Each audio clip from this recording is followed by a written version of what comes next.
how I use world building to never run out of ideas. A simple framework for staying creative, inspired, and focused. If you're like me, then sometimes it's just hard coming up with concrete ideas, whether it's for artwork, for game worlds, or a short story, or anything really. If you don't know me, my name is William and I'm a freelance illustrator and multi-creative.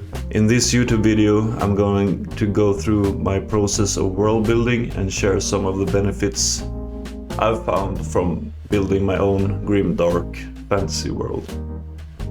So why did I start world building? About a year ago, I had two big issues. I had a hard time coming up with ideas for new illustrations for my portfolio, and I had started designing a simple video game in a fantasy world setting, but it felt kind of hollow with no real world behind it.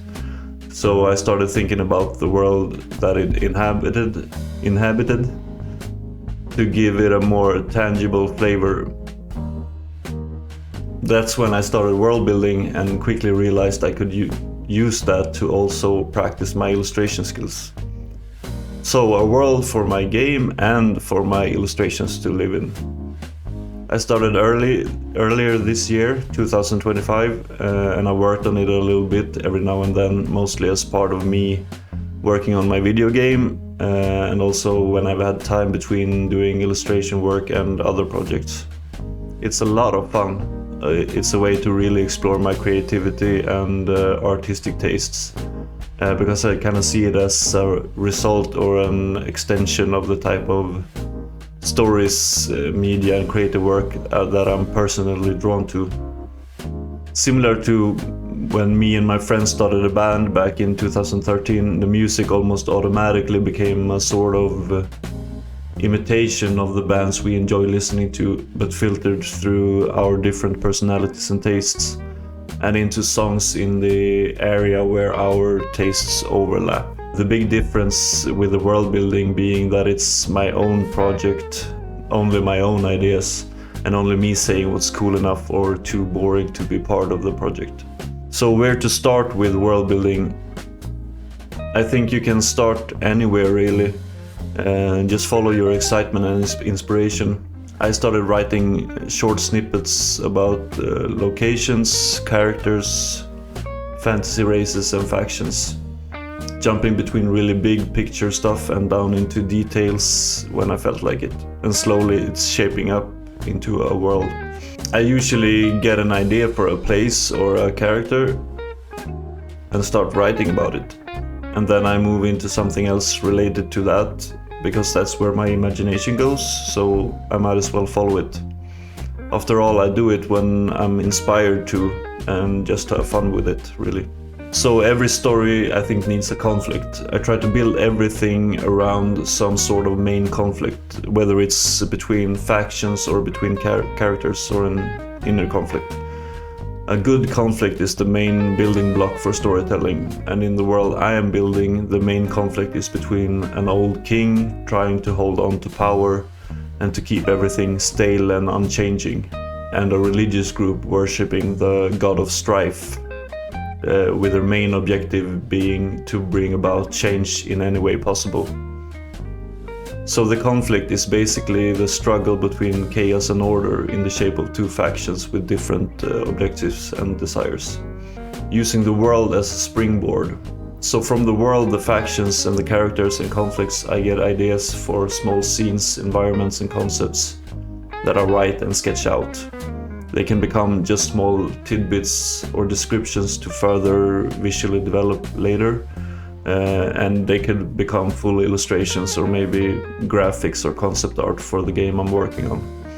I've never really intended to learn concept art or visual development, and I wouldn't say that I'm that kind of artist. First and foremost, I love pure illustration work and fine art, but this type of creative exploration has come as a super fun result of world building. So about visual development and concept art. With that said, it's a really fun part of the creative process, and I don't really worry whether it's good or bad art. The important thing is its function, that it forces me to visually develop the world and my ideas behind it. that it communicates the right story and emotions. And as I keep writing and drawing, I'm learning more about how to keep it cohesive and grounded in one singular world. For me, that means everything needs to have some sort of logical coherence and basis in this grimdark fantasy world. It needs to feel like it exists in the same time and space, and in more or less the same development of a civilization. Characters within a race or culture needs to have visual cues that show their status, their backgrounds, their personalities, their vocations, and so on. If you want to learn more about this, I can recommend Fowler on YouTube. He has some great videos, so check him out if you want some more in-depth guidance and inspiration. I'll link to him in the description. I haven't gotten far with the visual work yet, as I'm jumping between the game development side of it, the writing and the drawing and everything else I'm doing. But I do enjoy the work very much when I take the time to do it.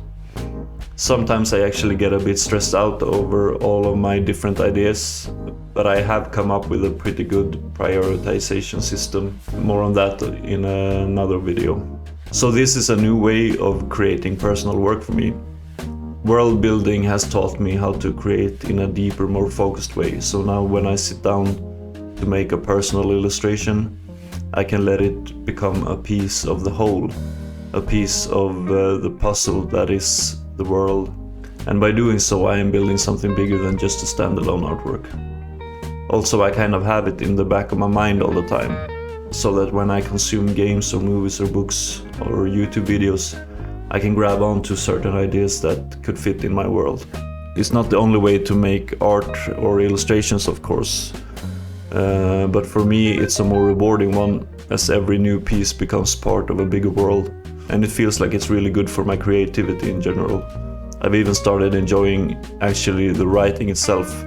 So far it's quite rudimentary, of course, but it's an enjoyable complement, which naturally serves as a basis for sketches and artworks and further exploration.